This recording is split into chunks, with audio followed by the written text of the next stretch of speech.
Hi, it's Behind the Curtain IMO, and I'm Betsy Jordan. Welcome.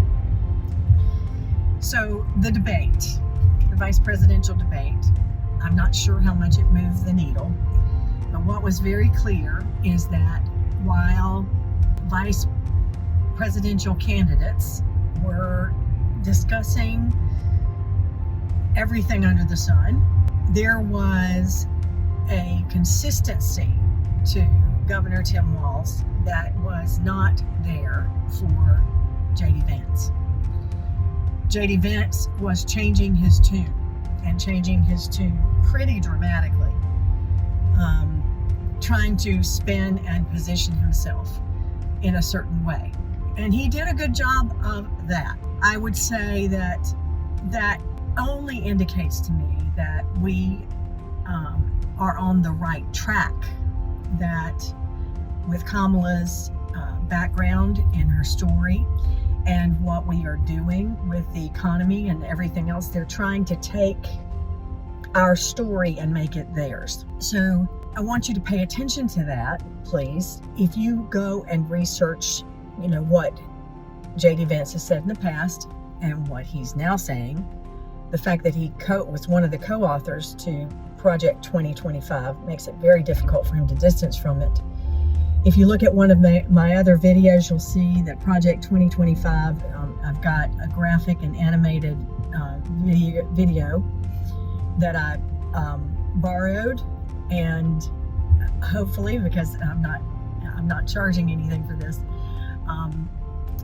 they don't mind me doing that, because it's getting the word out as to what Project 2025 will lead to. It's a very scary kind of world. It's a Handmaid's Tale kind of world. Now, the other thing you're noticing, or could notice, is that there was still a denial that President Biden is your president, even though there were 60 court cases, over 60 court cases. Most of those judges were appointed by Trump. And it was very, very solidly proved that that the election was not falsified. The election was certified, and President Biden is your president and has been. So it's very interesting. On the one hand, they're blaming him for a bunch of stuff that is not true. And on the other hand, they're saying he didn't even win the election. So I want you to notice this doublespeak. It matters. Why does it matter?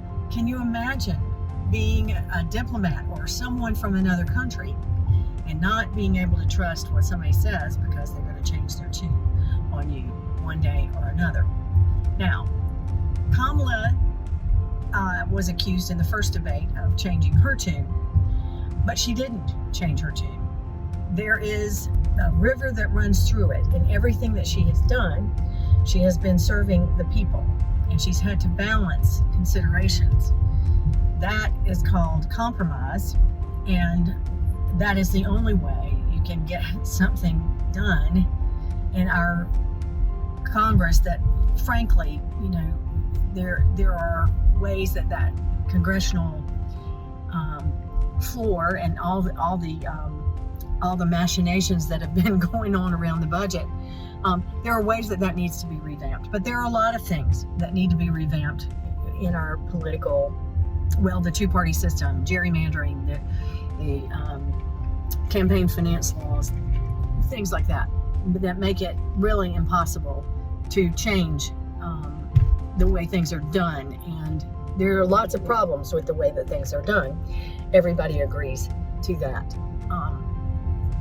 Now, the other thing is I want to bring to your attention that Donald Trump, who seems overworn and very tired, has all of a sudden said he doesn't want to debate. And he was accusing Kamala of not wanting to debate under certain circumstances, and she's very capable and would debate him at any time. But his supporters were told that she didn't want to, and that was not the truth. There are a lot of things that you're hearing that are being put out there that are really just categorically untrue. And one of those is the economy is bad. We have a robust economy.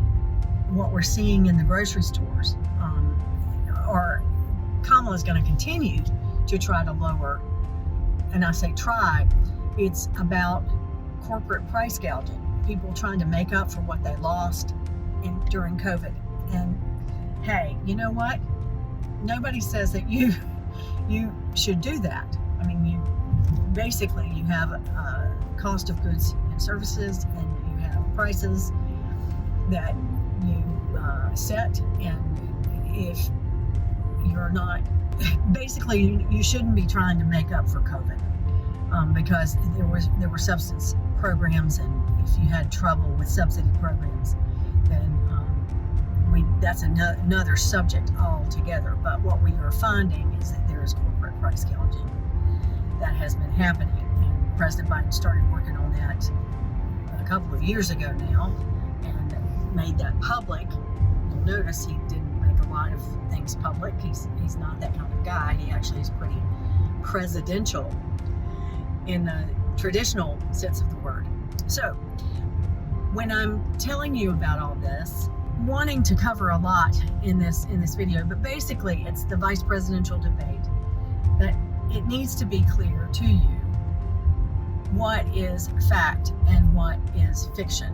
And there are certain markers for economic robust, standards, and there are prices at the grocery store, and there's no denying that we need to bring those down.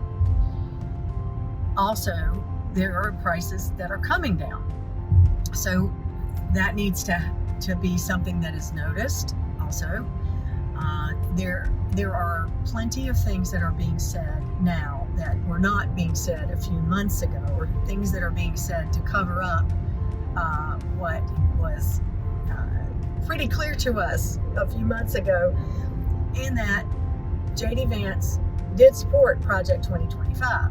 J.D. Vance is the one who picked up this social media idea that cats were being eaten in Springfield, Ohio, which is his state. So it's very interesting that now they're talking about how laws may need to be changed about how people eat and that sort of thing, and trying to make that a bigger immigration issue. It sounds like I'm babbling here now. I can't mention every single time that these obfuscations of the truth have happened, but I will tell you that the person that J.D. Vance purported to be when he was nominated for the vice presidential candidacy that he's now holding in the Republican Party is not the same person. I mean, he's the same person in terms of his background, but he did not focus on his background. He just focused on some sort of world he wanted to create, and it had to do with sidelining women. And though he nor Donald Trump has said anything about IVF, what we've seen happen is that they represent a very small group of people who wants to tell people how to live and how to breathe in America. And that's what we're fighting against. So vote for Kamala Harris. It's at the Harris Waltz ticket. And you vote for freedom. You will see that inflation continues to come down. You will see that interest rates are coming down also. And while that does not please a lot of billionaire investors, it definitely is better for everyday Americans. And that's who we are. We're serving everyday Americans, and we also serve people who have money as well.